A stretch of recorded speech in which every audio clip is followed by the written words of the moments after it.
Welcome back, and thank you for staying with KTN Prime. We'll continue with our conversation. My guests are still here with me. Reverend Joseph Kariuki, Deputy Chairman, Rural and Urban Private Hospitals Association, and Dr. Eric Musau, who is the Chairman at the Kenya Association of Private Hospitals. Before we went for that break, I posed a question to you gentlemen. Is it true that there's a clause that bars the facilities from withholding services to SHA members? No, there is no clause that bars facilities from doing so. But even more importantly, as we were just discussing before the break, is that hospitals and basically associations are not unions. We do not boycott patients. We do not turn away patients and tell them we don't want to attend to you. All what facilities do is that they convert from a credit arrangement to a cash arrangement. And the reason why we do so is because for facilities to provide quality and care, you need resources. And I was just giving you an example of when you're taking a mother for delivery. You need to have drugs. You need to ensure that if blood and blood products are needed, they are available. Should this mother deliver via cesarean section, you need to ensure that you have the requisite staff members who are supposed to be there, qualified. You also need to ensure that you have the correct anesthesia drug.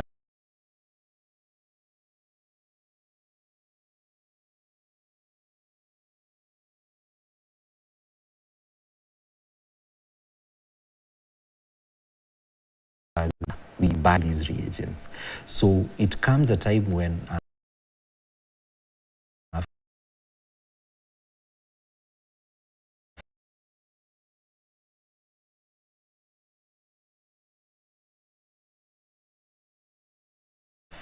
facility will make a call as to whether to patients or not.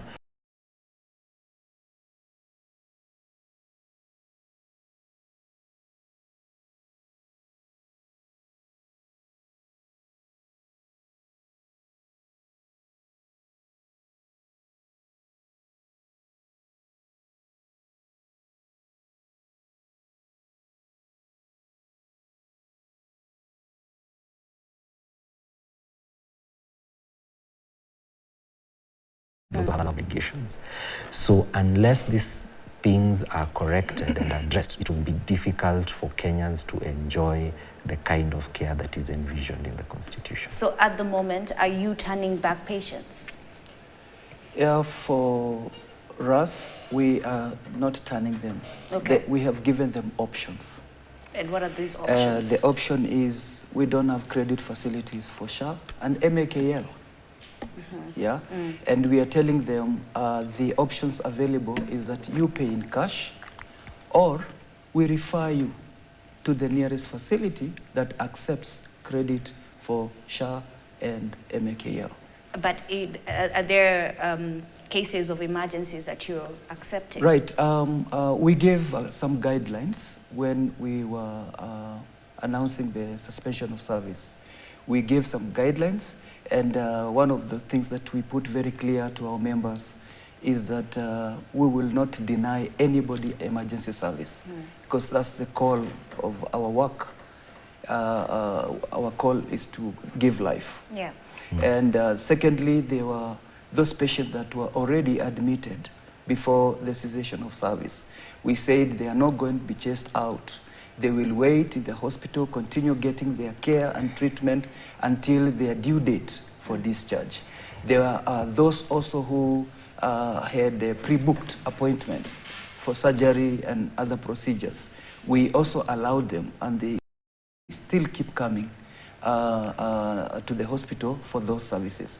So we cannot abandon our call, and we cannot abandon our clients. Remember, these are people that we have been taking care of for 10 years plus. And when they come to you at the hour of need, you can't send them back. Okay, is it the same for your association? Yes, it is the same. Okay. And over and above what Reverend has said, we've also extended that leeway to critical services like dialysis and oncology, because these are very, very sensitive areas. And there is sense in ensuring that there's continuity of these services. Okay. What we've also advised providers is that they also ensure that the patients get duly filled claim forms, so they can also seek reimbursement from SHA where they've paid cash for services. I have a viewer here who's asking, so what payment plan would associations accept in this particular case?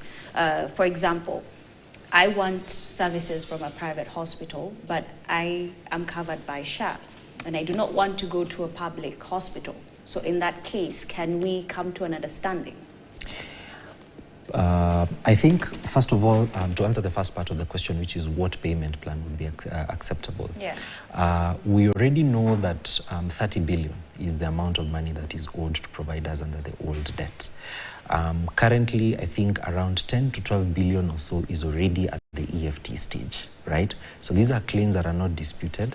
They have been vetted, they've been verified, and they have been declared clean payable claims. I get it. Let's have a disbursement of money for those claims.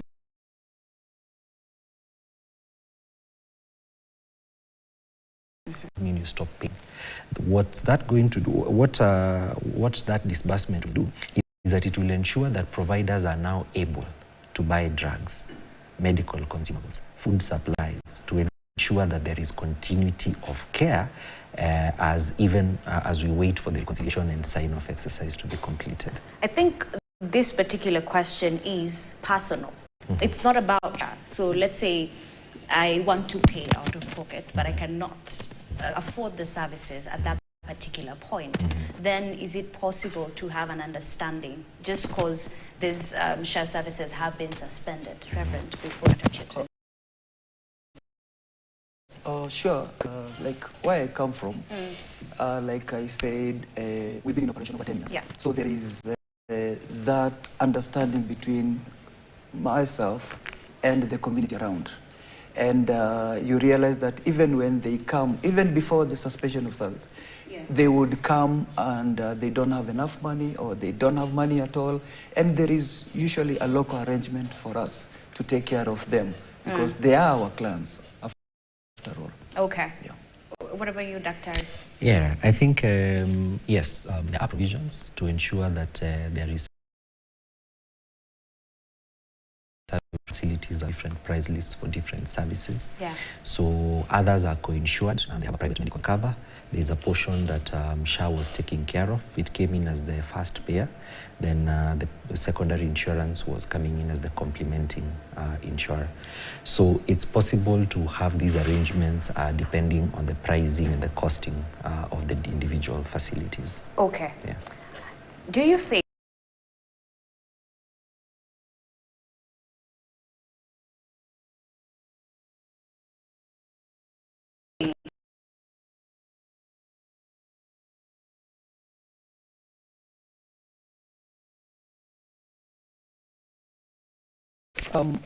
if it goes as per the plans, the original plans, and if they are going to stick to the path of what we've been discussing from the days of public participation, SHA is a good thing.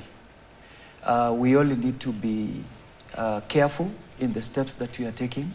We only need to be more objective, and all of us needs to purpose that at the end of it all, we need this scheme to succeed.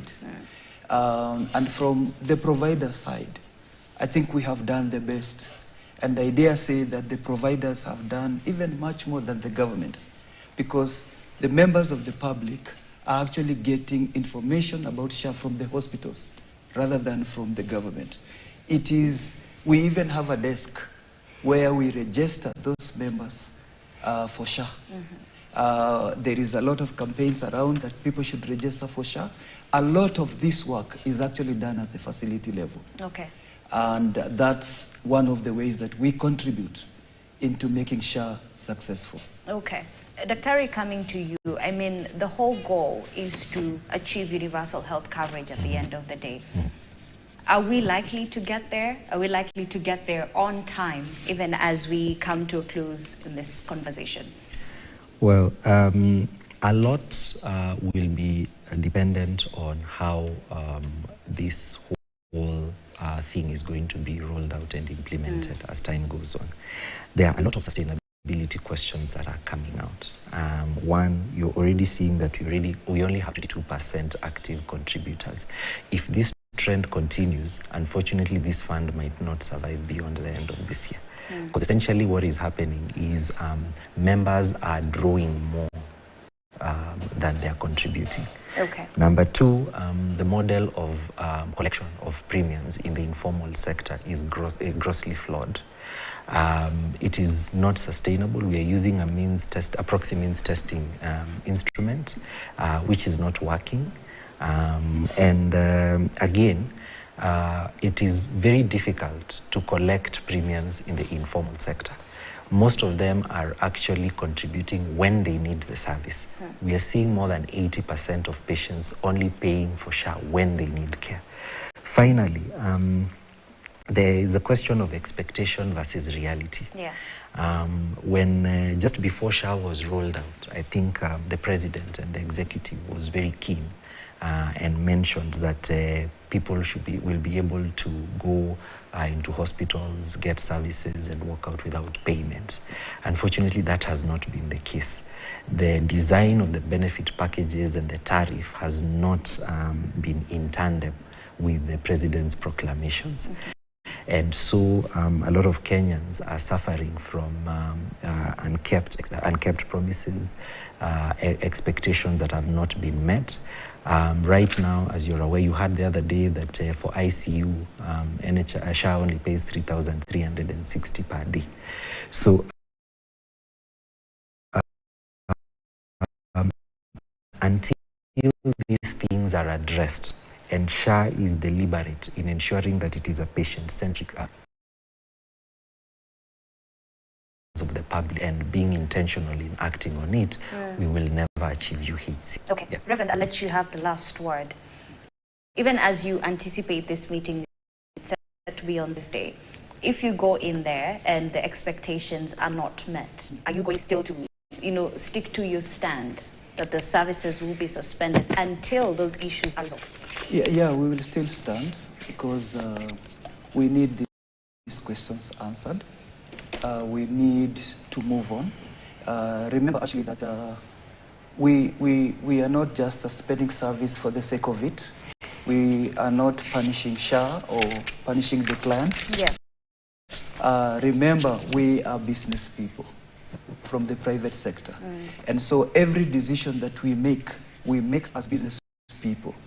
If this model for business is not sustainable, if this model of me working with SHA is not sustainable, then I make a business decision so that I can remain afloat. Okay. Because if I keep on depending on SHA and MAKL and the like, I may not be there to open my doors tomorrow. Okay. So some of these things, it's not because we want to suspend or any other thing.